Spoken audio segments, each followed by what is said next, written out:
બંને બાજુથી પ્રમુખના દાવા થઈ રહ્યા છે અને મીડિયા એ જ પ્રશ્ન કરે છે કે બંને બાજુ નેતા બનવાની કોશિશ ને હોડ લાગી છે, પણ મારો પ્રશ્ન છે કે સમાજ માટે લડવા નીકળ્યા છે કે વ્યક્તિ માટે, એ નથી સમજાણું. અત્યાર સુધી લગભગ 1 મહિનાને આળેગાળે આ વિવાદને થવા આવ્યો, પણ કાંઈ પણ સમાજની વાત બહાર આવી હોય એવું મારા ધ્યાન ઉપર આવ્યું નથી મીડિયા કે સોશિયલ મીડિયા દ્વારા.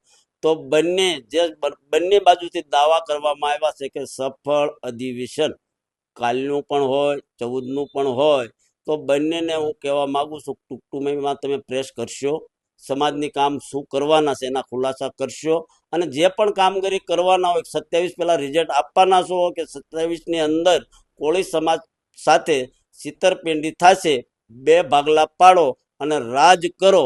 આનો શિકાર તમે આ ભોળા કોળી સમાજને ન બનાવતા આ મારી તમને અપીલ છે કે અત્યાર સુધી તમે લાભ લીધા, સમાજે આપ્યા, આની વેદના આની પીડા સમજો.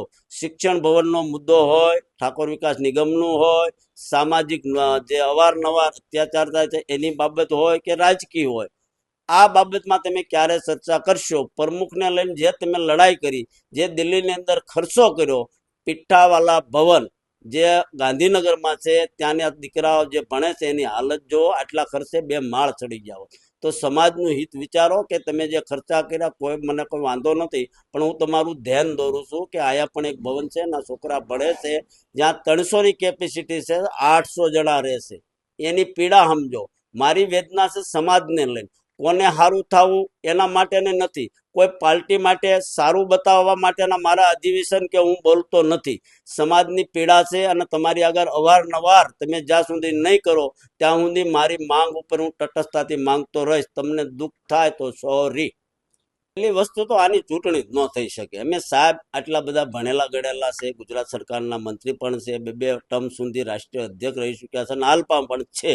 તો જ્યાં સુધી કોર્ટની અંદર મેટર હોય એની અંદર કઈ રીતે ઇલેક્શન થાય અને કઈ રીતે સિલેક્શન થાય એ મારી સમજણની બહાર છે. વોટર યાદી છે એ કદાચ બનાવી 2 બાજુથી બને ને, બને તો 2 બાજુથી બનવાની છે. એટલે આનું સોલ્યુશન સમાધાન છે, સમાજને ગુમરાહ કરે છે. આવું કાંઈ થવાનું નથી. 6 વર્ષ 5 વર્ષથી પેન્ટિંગ છે, હજી 10 વર્ષ પણ પેન્ટિંગ રહી શકે.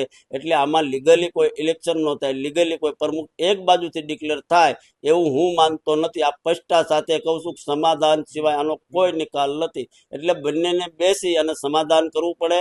સમાજના ભાગલા પાડી અને રાજ જે કરવાની નીતિ છે અને મત લેવાની પાર્ટીને સારું બતાડવાનું જે અત્યારે હોડ મચી છે એમાંથી બહાર આવે અને સમાજના જે દીકરા દીકરી છે એની પીડાથી એ વાકેફ છે તો એનું કામ કરે, આવી મારી બંનેને અપીલ છે. બેઠા હોય એમને હવને એજન્ડા સાથે હોય, એ ચૂંટણી આટલા વર્ષોથી લડે છે. સાહેબ પણ લડે છે, હીરાભાઈ પણ લડે છે, વિરેન્દ્ર કશ્યપ હાલમાં નથી એટલે એ કદાચ એની જગ્યા કરતો તો અમને કઈ વાંધો નથી, ભલે કરતા. પણ અમે જે વાત કરવી છે પીડાની લઈને, સમાજની પીડાની કામની જે વાત છે એની વાત મેં દિલ્હીની અંદર કાલના અધિવેશનમાં મેં બધા મીડિયાને કીધું છે. એક વાત સાંભળવામાં આવી કે વિરેન્દ્ર કશ્યપે દિલ્હીના મુખ્યમંત્રી છે રેખાબેન ગુપ્તા એને અપીલ કરી અને જાહેર મંચમાંથી મુખ્યમંત્રીએ કીધું કે કોળી સમાજની દિલ્હીની જે 20 લાખ જે આળેગાળે કોળી સમાજ દિલ્હીમાં વસે છે એની પીડા હું સાંભળીશ અને આ સરકાર એના માટે બની છે, તમામની પીડા સાંભળશે. સાથે સાથે તમામની પણ કીધી અને કોળી સમાજની મુખ્ય એને નોંધ લીધી છે. તો આવું કઈ ગુજરાતમાં ન થઈ શકે? પોતાની માટે તમે લડો છો તો હારે સમાજનું પણ પીડા જુઓ. આ મારી તમારી સાથે માંગણી છે અને ટૂંક સમયમાં તમે પ્રેસ કરો. આવતા દિવસોમાં શું તમે કામ સમાજ માટે કરવાના છો એ ક્લિયર કરો. આ તો વર્ષોથી બધી ચાલ્યું આવ્યું છે કામ. રાજકીય માણસો હોય એ તો રાજકારણ કરતા હોય, કોઈ વાંધો નથી સમાજને, પણ સમાજની પીડા એ છે એ રાજકારણ કરે એનો કોઈ વાંધો નથી. કે હીરાભાઈ હોય કે બાવળિયા સાહેબ હોય કે વિરેન્દ્ર, અમે કોઈના દુશ્મનો નથી. અમે જે સમાજની પીડા છે, જમીન ઉપર રખડવી છે, ગામડે જાવી છે, અમને દેખાય છે એ બોલવી છે.